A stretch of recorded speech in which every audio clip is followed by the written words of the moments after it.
কাউকে জেল দেয় রাজ্য সরকার ঠিক করছে না ভুল করছে? আল্লাহ নবী বললেন অন্যায় দেখলে হাত দিয়ে রাখো, যদি হাত দিয়ে রুখতে না পারো মুখ দিয়ে প্রতিবাদ করো।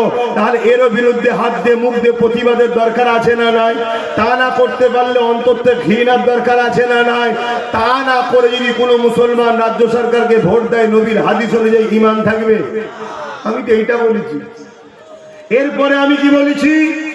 রাজ্য সরকার বলছে কোরআন শেষ হয়ে যাবে, আমরা উন্নতি শেষ হবে না।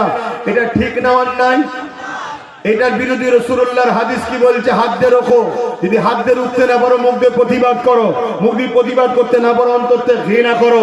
তা না করে কোনো মুসলমান যদি কোরআনের দুশ্মনী করা যায়, তাকে যদি ভোট দেয় ঈমান থাকবে? তিনটে জিনিস, একটা হলো কোরআন মানে, কোরআন অনুযায়ী চলে। আর একজন কোরআন মানে না কিন্তু কোরআনের বিরোধী করে না। আর একজন আছে কোরআন মানেও না বিরোধী করে, এর বিরুদ্ধে লড়াই করতে হবে। যে কোরআন মানে না, সে হিন্দু আদিবাসী দলিত কিন্তু বিরোধী করে নে, সে আমার ভাই বোন, তার সাথে গলায় গলায় আমরা মিশবো। ঠিক না বে ঠিক? কেন বাপ আদমেরই সন্তান তো তারা। সে মানে না, আল্লাহর কাছে জবাব দেবে। কিন্তু তুমি কোরআনের বিরোধী যদি করো, তাকে আর সাপোর্ট করা যাবে? এই কথাটা আমার ভালোবাসার মানুষদের, আমার কম, আমার দাদা পীরের মুরিদ, নবীর উম্মত উম্মতিকে জানানো দরকার আছে না নাই? আজকে বলো, কেন্দ্রের আইন ওয়াকফ কালা কানুন ঠিক করেছে না অন্যায় করেছে?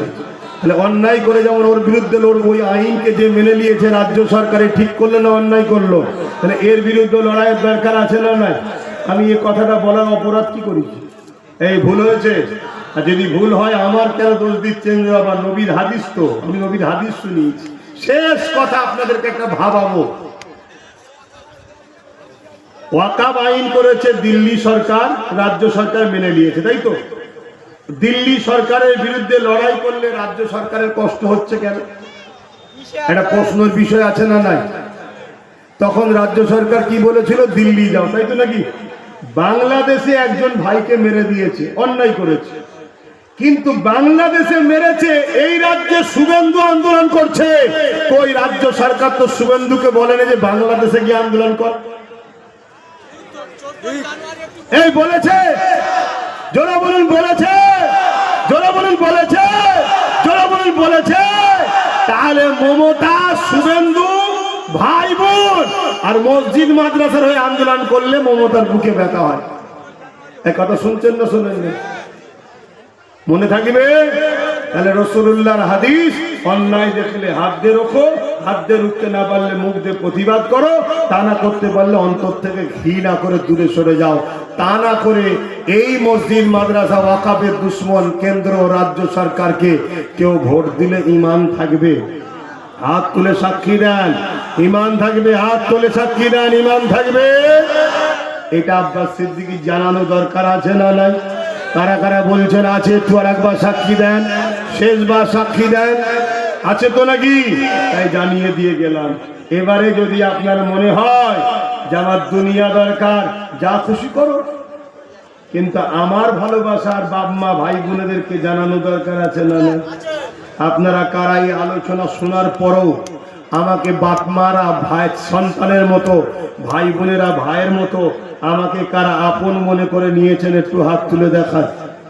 এ হাত সত্য, এ হাত সত্য, এ হাত সত্য। হাত নাবান। একজন ধর্মগুরু হিসাবে আমার মসজিদের দুশ্মন দিদি মুদির সাথে সাথ দেবেন না, মানা করে গেলাম। এবং নবী বংশের আওলাদ নওশাদ লড়ছে ওয়াকফ নিয়ে, সুপ্রিম কোর্টে কেস করেছে, তাকে শক্তিশালী করার জন্য তার সাথ আপনারা দেবেন। বলুন ইনশাআল্লাহ। আল্লাহ কবুল করে, বলুন আল্লাহুম্মা আমিন। মনে রাখবেন, আপনি যদি আপনার পাড়ার গুন্ডাকে যদি কন্ট্রোল না করতে পারেন, তাহলে কালকের দিন কিন্তু আরো ভয়ানক আসছে। আপনার বাচ্চার মুখের দিকে তাকান, সবাই সংগঠিত হন, ঐক্য হন। আগামী দিন বিরাট বড় যুদ্ধ হবে, প্রস্তুত হন, তৈরি হন। ওপেন বলে যাচ্ছি, জাগিয়ে দিয়ে যাচ্ছি, তৈরি হন, প্রস্তুত হন। শুনছেন তো নাকি? নাই হাঁ করে রয়ে যাবে, চোখের সামনে মা বোনের ইজ্জত চলে যাবে, বাচ্চাকে কাফন পরাতে হবে। আজকে দেখছেন না প্যালেস্টাইনে কি হচ্ছে? তো যাক, আমি কথা আর বাড়াবো না, এখন দোয়া করব। আসেন সকলে আল্লাহর দরবারে একটু হাত তুলি। আল্লাহুম্মা